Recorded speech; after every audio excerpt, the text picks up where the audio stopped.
أعوذ بالله من الشيطان الرجيم.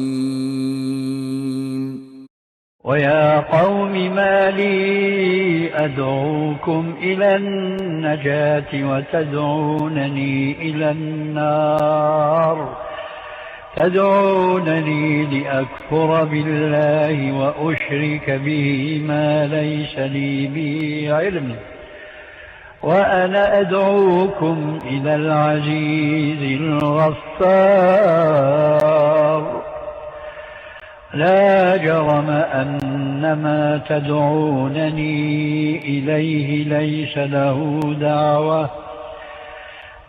له دعوة في الدنيا ولا في الآخرة، وأن مردنا إلى الله، وأن المسرفين هم أصحاب النار.